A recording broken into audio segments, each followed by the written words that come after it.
Bismillahirrahmanirrahim. Assalamualaikum warahmatullahi wabarakatuh. Alhamdulillah, wassalatu wassalamu ala rasulillah nabiyina Muhammadin wa ala alihi wa sahbihi ajmain. Asyhadu an la ilaha illallah wahdahu la syarikalah wa asyhadu anna Muhammadan abduhu wa rasuluhu. Qala Allah ta'ala fi kitabihil karim, ya ayyuhalladzina amanu taqullaha haqqa tuqatih wa la tamutunna illa wa antum muslimun. Amma ba'du. Bapak Ibu rahimani wa rahimakumullah, alhamdulillah kita bersyukur kepada Allah Subhanahu wa taala. Di kesempatan pada malam hari ini kita bisa hadir kembali di majelis ilmu kita di kajian rutin setiap hari Rabu malam Kamis, membahas ya dari ayat-ayat Allah Subhanahu wa taala, membahas dari ayat-ayat Al-Qur'an, terkhusus ayat-ayat terkait dengan hukum. Salawat serta salam semoga terlimpah kepada Nabi kita Muhammad sallallahu alaihi wasallam, serta kepada keluarga serta sahabat, tabi'in, tabi'ut tabi'in, serta kepada umatnya yang senantiasa istiqomah berjalan di atas jalan Islam hingga hari kiamat. Semoga Allah Subhanahu wa taala melimpahkan kepada kita ilmu yang bermanfaat, amal yang saleh. Allah memberikan kekuatan, kesabaran ya untuk mendakwahkannya. Allahumma amin. Baik, masih melanjutkan pembahasan surat Al-Hajj ayat 77 dan ayat 78. Di kesempatan yang lalu kita telah membahas ayat yang ke-77-nya,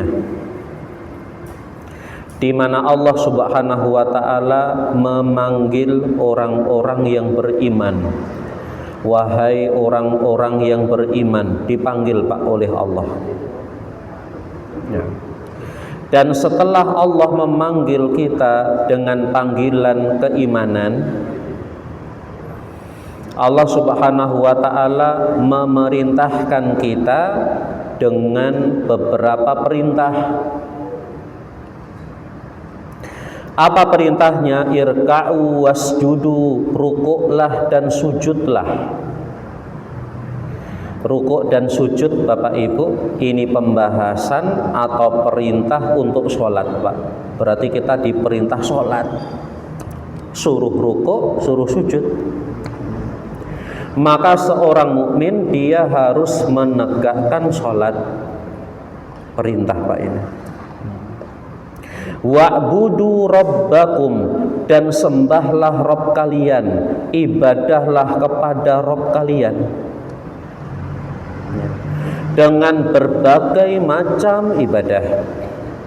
Ibadah apapun, ibadah hati, ibadah lisan, ibadah anggota badan, ibadah harta, kerjakan Pak untuk Rabb kalian. Waf'alul khaira, dan kerjakanlah kebaikan. Apa kebaikan? Kebaikan apapun. Ya, la'allakum tuflihun, agar kalian beruntung. Maka ini diantara ciri, diantara tanda dari tanda-tanda orang yang beruntung Pak. Apa? Sholat. Nah, makanya kalau kita ingin untung Pak, baik beruntungnya di dunia ataupun di akhirat, sholat Pak. Jangan sampai ditinggal. Kemudian ciri orang yang beruntung, dia beribadah. Ciri orang yang beruntung, dia mengerjakan kebaikan. Baik, kemarin sudah kita bahas ayat yang ke-77 ini. Baik Bapak Ibu, a'azani Allah wa iyyakum, kita akan masuk ayat yang ke-78-nya. Ya, surat Al-Hajj ayat ke-78. Monggo Bapak Ibu ditirukan. Wajahidu fillahi haqqa jihadihi huwa jtabakum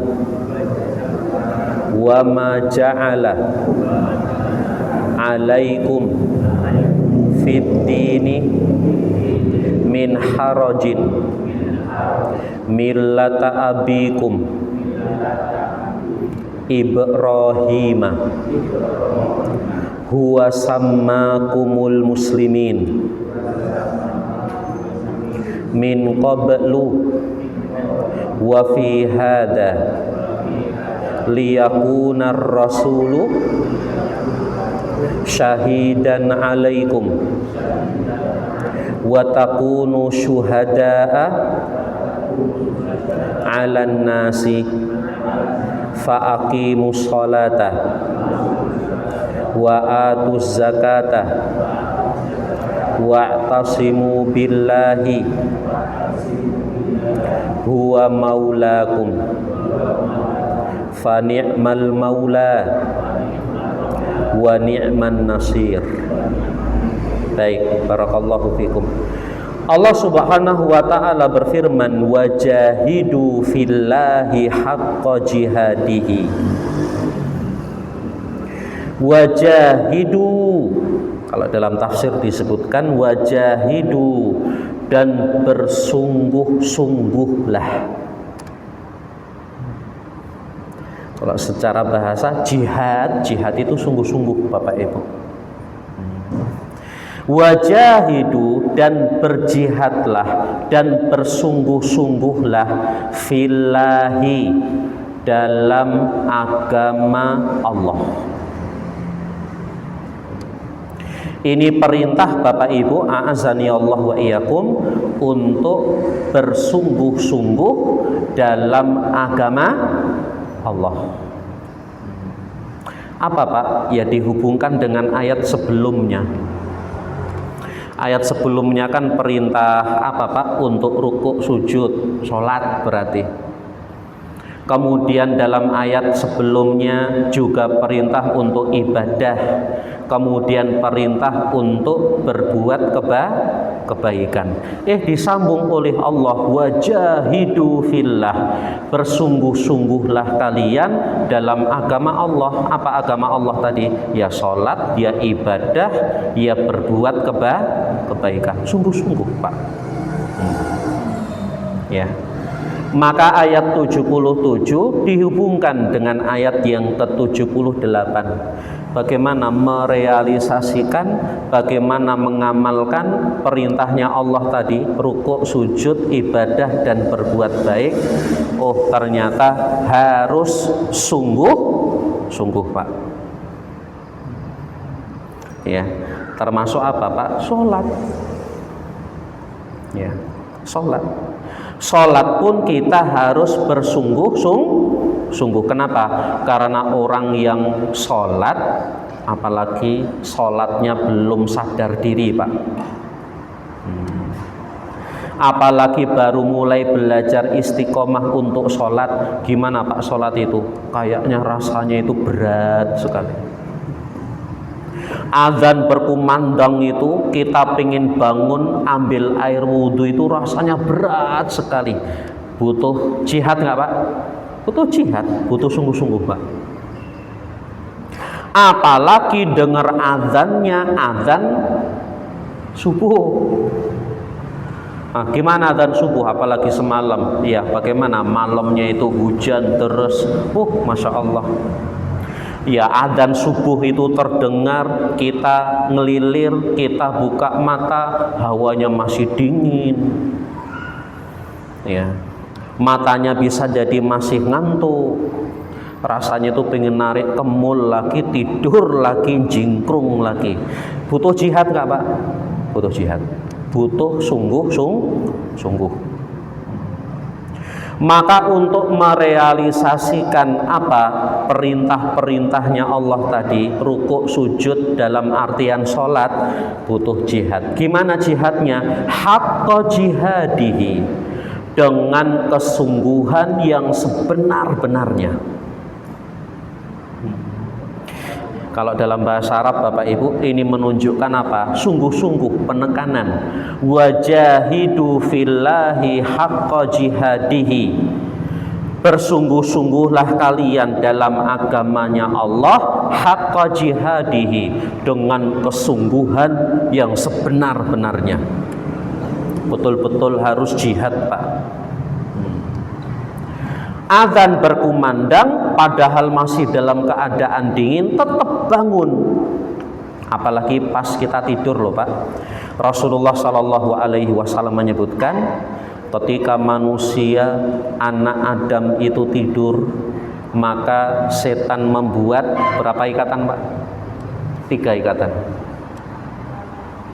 Maka kenapa butuh jihad? Karena ketika kita tidur, setan itu membuat 3 ikatan Pak.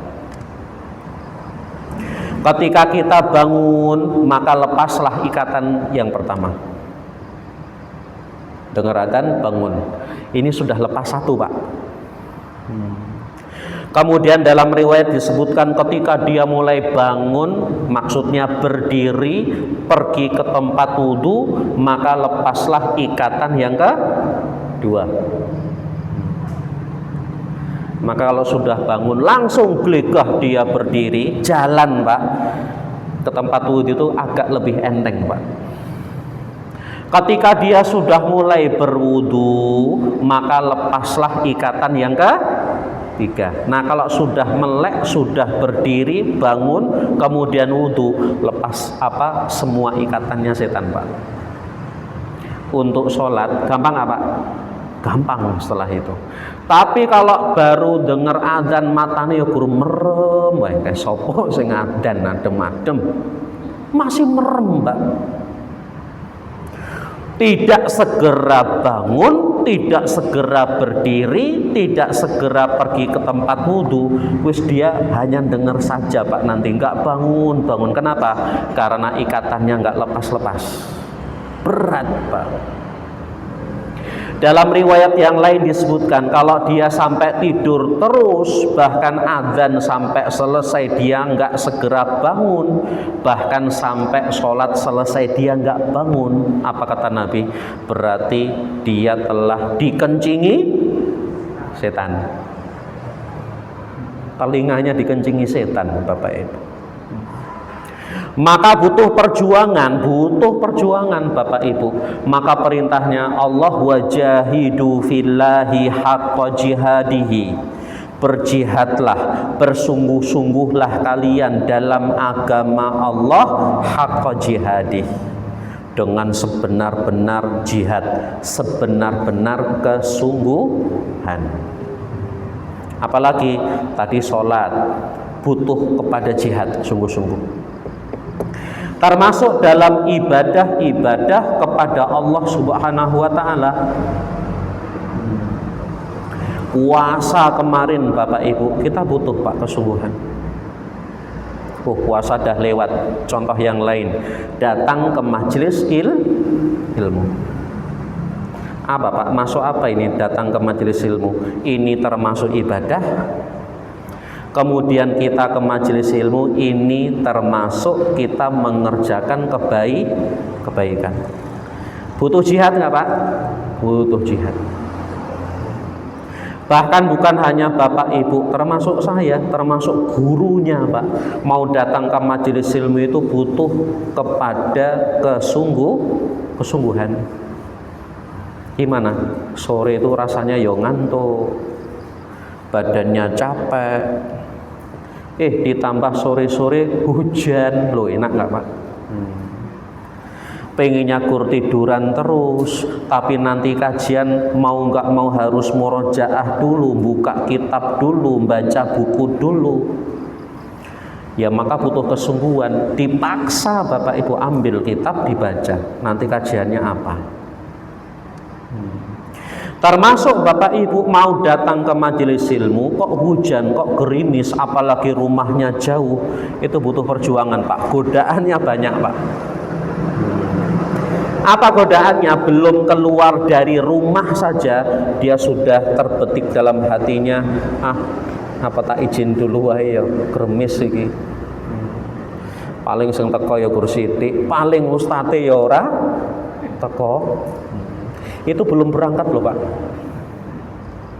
Tapi kebiasaan ini apa? Kalau kita sudah bismillah keluar dari rumah, starter kendaraannya berangkat lah, maka malesnya tadi tiba-tiba rasanya hilang. Berarti butuh tenanan sungguh-sungguh Pak. Maka dalam urusan apapun, kalau kita sudah terserang yang namanya males, yang namanya ragu-ragu, wis tekati saja Pak, bismillah, mangkat, nanti hilang Pak perasaan itu.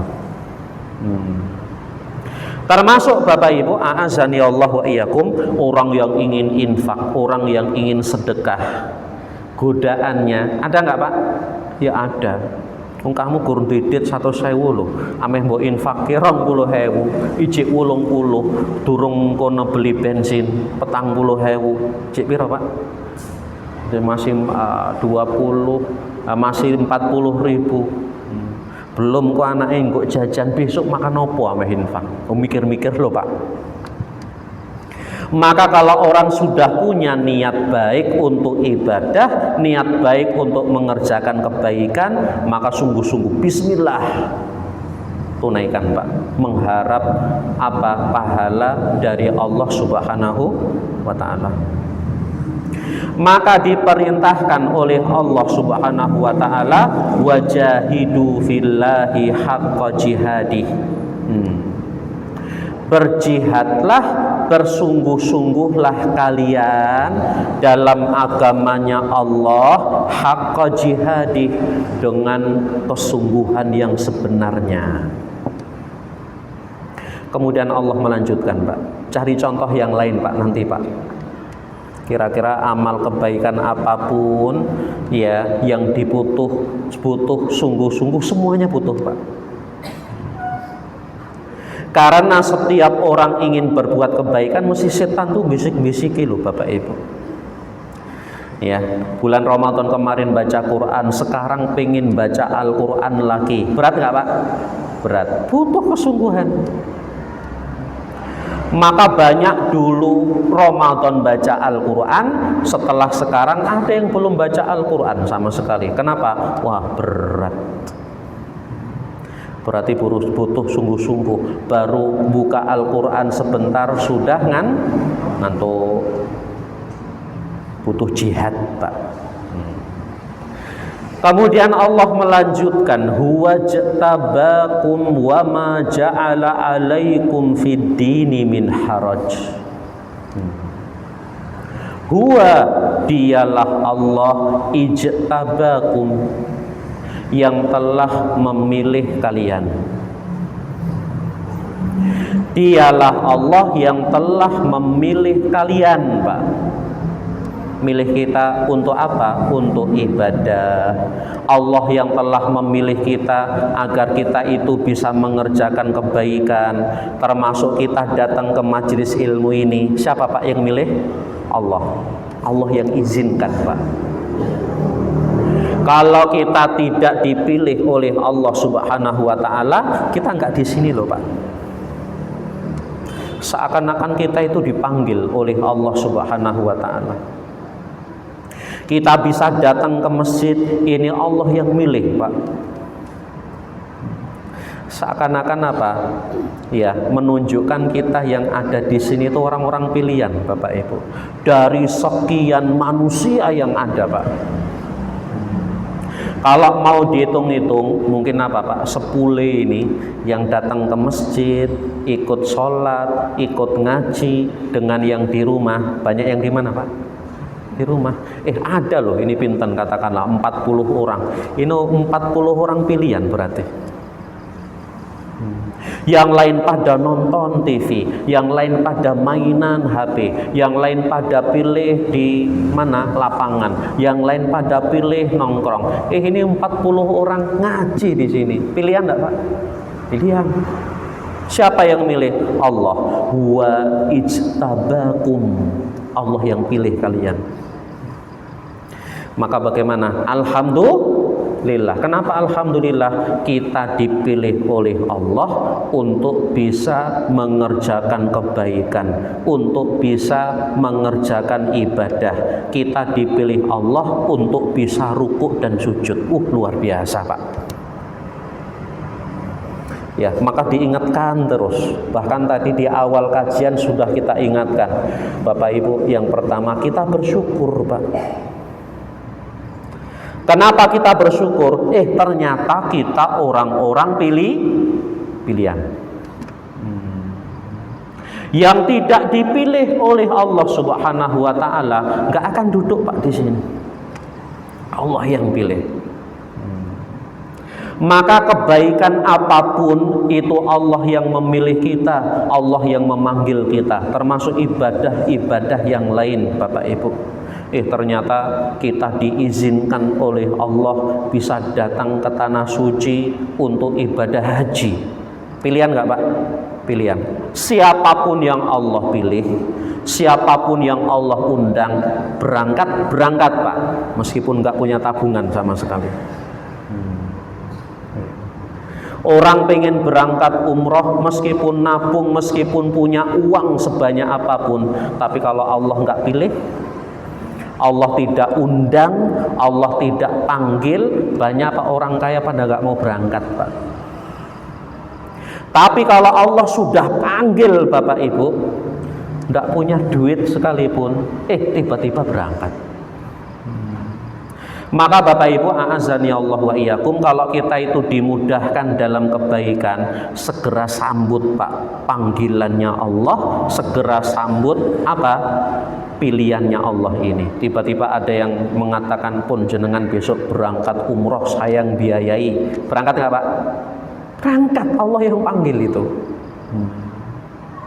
Kalau Allah sudah panggil, Allah mudahkan jalannya, Pak, nggak dipersulit. Ternyata pagi-pagi atau siang tiba-tiba Allah kasih panggilan, Allah pilih kita, buka HP ada undangan flyer kajian. Kajian, Pak, undangan enggak nih, Pak?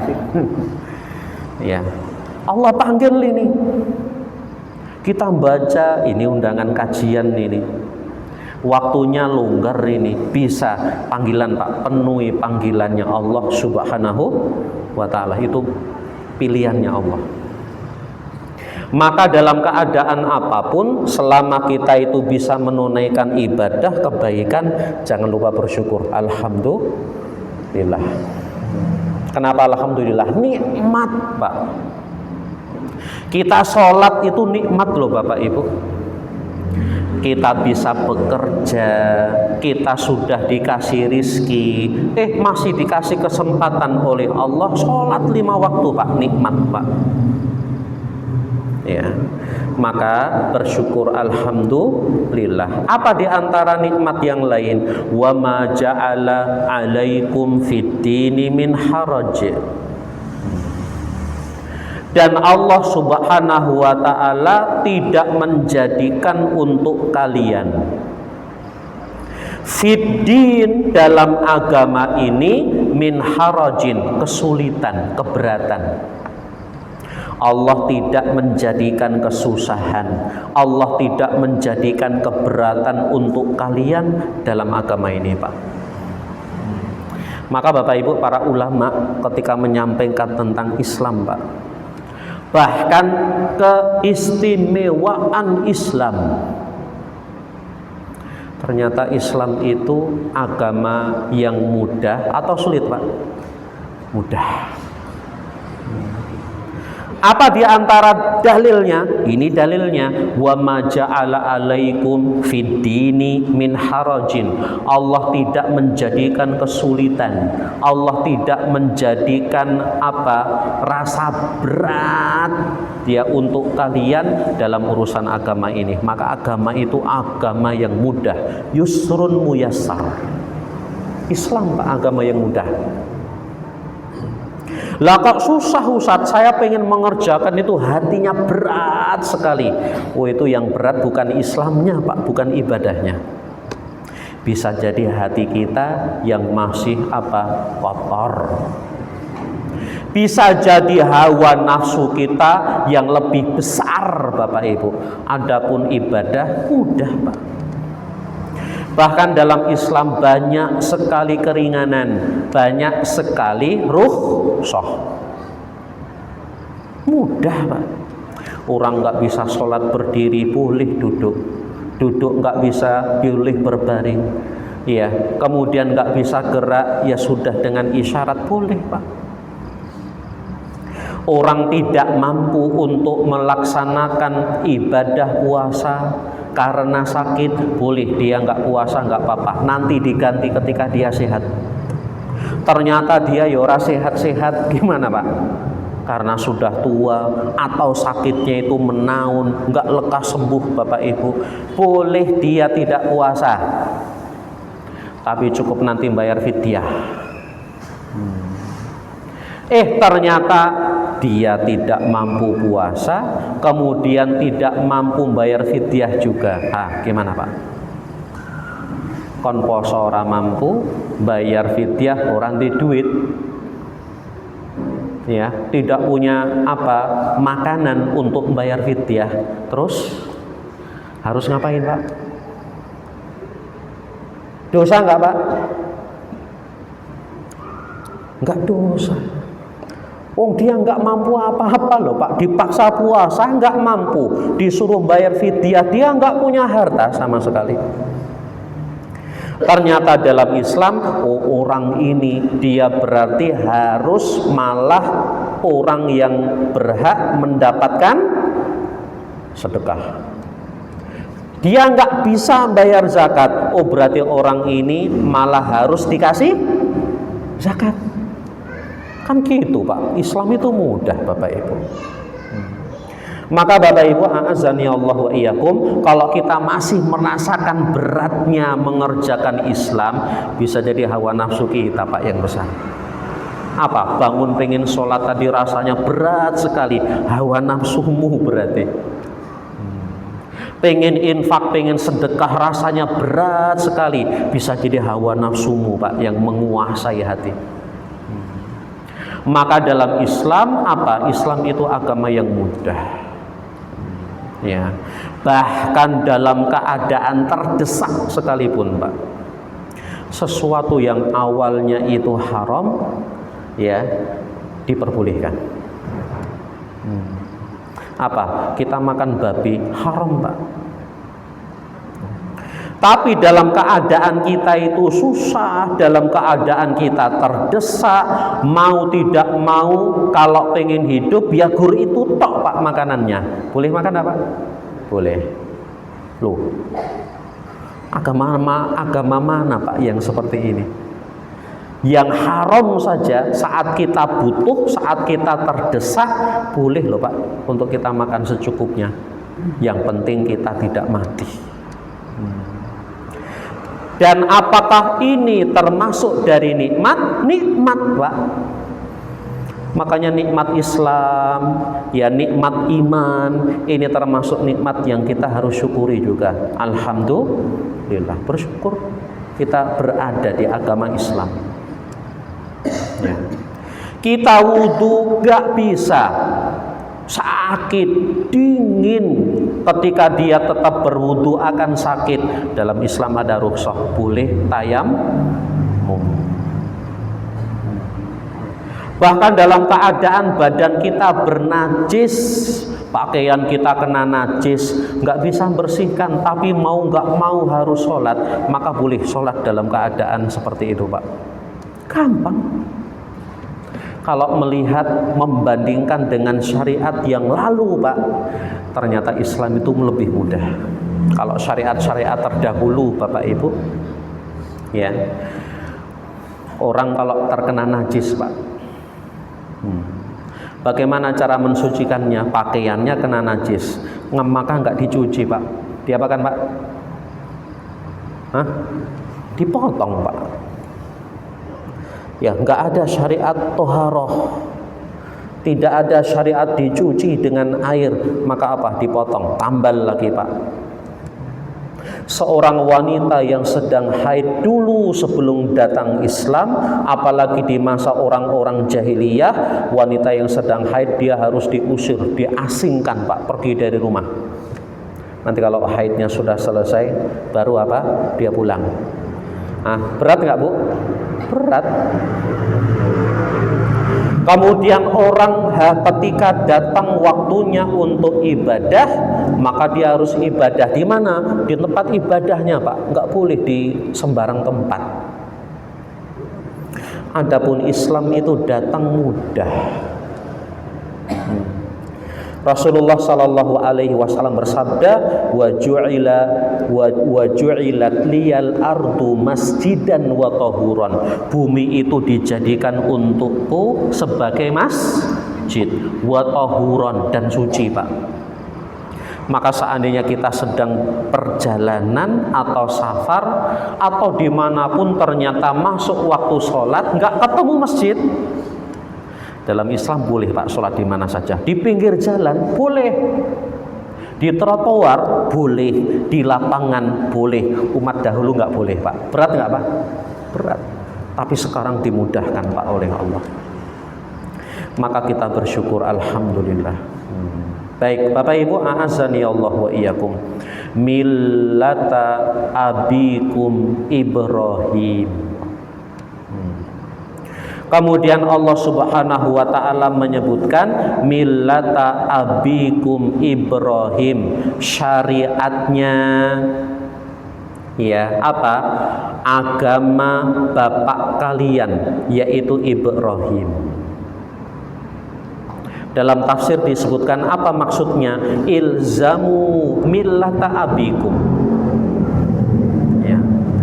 Ikutilah, ya, apa? Agama bapak kalian, yaitu Ibrahim. Agamanya Nabi Ibrahim Pak.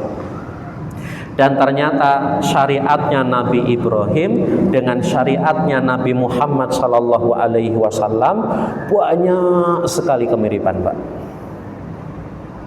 Bahkan banyak syariat-syariat Islam yang dibawa oleh Nabi Muhammad itu asal usulnya dulu adalah dimulai dari Nabi Ibrahim alaihis salam. Dan sebetulnya agama para nabi itu satu Bapak Ibu, hanya beda dalam syariatnya, cara ibadahnya Pak. Dan ternyata dalam Islam dengan agamanya Nabi Ibrahim banyak sekali kesamaan. Bahkan banyak yang asal usulnya dulu dimulai dari Nabi Ibrahim. Di antaranya haji. Ya, di antaranya haji Bapak Ibu. Maka orang yang haji atau ibadah haji tidak bisa terlepas dari kisah Nabi Ibrahim. Apalagi Pak, menyembelih kurban. Ya, dari mana syariatnya, dari mana sunnah kebaikan ini? Dulu Nabi Ibrahim ketika diperintahkan untuk menyembelih anaknya, siapa? Ismail. Termasuk syariat khitan. Apa Pak? Sunat. Ya. Sunnah khitan atau syariat berkhitan pertama kali itu dikerjakan oleh Nabi Ibrahim alaihi salam. Dan Nabi Ibrahim alaihi salam dia khitan Bapak Ibu pada umur pinten Pak? Ya sudah puluhan tahun. Dalam riwayat disebutkan sudah umur 70 tahun. Dalam riwayat sudah 80 tahun baru sunat Pak. Ya, dan Nabi Ibrahim dia sunat dengan apa? Kapak. Oh. Ya, tapi ya sing landep, Pak. Ya, jangan dibayangkan juga apa di kapak mesti langsung del, waduh. Ya, dengan kapak yang tajam. Ya. Lah, ternyata sunnah ini lanjut terus sampai syariat Nabi Muhammad sallallahu alaihi wasallam. Bahkan ini termasuk dari sunnah fitrah. Ya, sunnah kesucian, Pak. Maka setiap muslim, apalagi laki-laki, Pak, para ulama membahas apa hukumnya khitan bagi laki-laki, hukumnya wajib. Ini bagian dari sunnah fitrah, sunnah kesucian, Pak. Kenapa? Karena kalau tidak disunat, tidak dipotong penutupnya, maka masih ada najis nempel di situ, maka dipotong. Dan kapan waktunya sunat bagi laki-laki? Apa ngikuti Nabi Ibrahim 80 tahun Ustaz? Wah, ketua, Pak. Maka dalam fikih khitan dibahas, khitan itu lebih cepat, lebih baik. Maka seandainya ada bayi lahir langsung dikhitan, boleh nggak, Pak? Boleh. Sekalian bayi yang nangis kok potong sekalian, ya, dan itu lebih cepat sembuh, Bapak Ibu. Wah, mosok cilik langsung dikhitan nunggu pitung dino, boleh, nggak apa-apa. Nunggu nanti TK, boleh nggak, Pak? Boleh. Yang penting diusahakan jangan sampai nunggu balik. Nah, ini kapan khitane? Wah, besok yang wis balik, telat, Pak. Kenapa? Karena kalau sudah balik, seorang dia harus menjaga auratnya. Tidak boleh auratnya dilihat oleh orang lain. Ya. Gimana sudah balik baru disunat? Nggak apa-apa, Ustaz. Nanti yang nyunat biar merem. Wah, salah motong malahan. Kecuali darurat, Pak. Kecuali ada udzur. Bagaimana udurnya? Mungkin orang masuk Islam dalam keadaan dia sudah dewasa. Ya. Ada banyak, Pak. Ya, dulu kami punya teman-teman, ya, ketika kuliah dulu mereka asal dari Cina, Pak. Banyak, Pak, dari Cina itu. Mereka masuk Islam itu setelah balik, bahkan SMA bahasa mereka, atau pas kuliah baru masuk Islam. Ketika masuk Islam, maka apa? Untuk biar mereka belajar paham Islam, dikirimlah mereka keluar. Jadi jangan belajar di Cina, belajar dikirim keluar Cina, termasuk di Indonesia. Biar belajar di Indonesia. Sampai di sini ditanya sama Syekh, sudah khitan? Belum. Padahal wis kuliah loh, Pak, ini. Yang satu lagi ditanya dari Thailand, sudah khitan? Belum. Apa kata Syekh? Besok Sabtu sunat kabeh. Mumpung libur. Lah, sudah dewasa? Iya, sudah dewasa. Karena dia masuk Islamnya terlambat. Boleh, Pak. Ini ada udzur berarti. Dan para ulama memperbolehkan kalau orang sudah tua sekali, Bapak Ibu, dan ternyata dia takut, Pak. Wis tua, iya, mungkin umurnya sudah 70, 80, mau dikhitan dia takut, dalam fikih disebutkan dia tidak dikhitan nggak apa-apa, sudah tua. Baik, wallahu a'lam bishawab.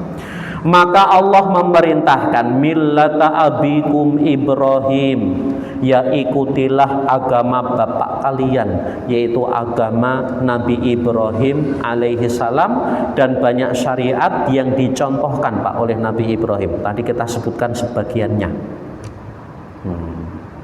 Termasuk syariat apa lagi? Syariat menjamu tamu.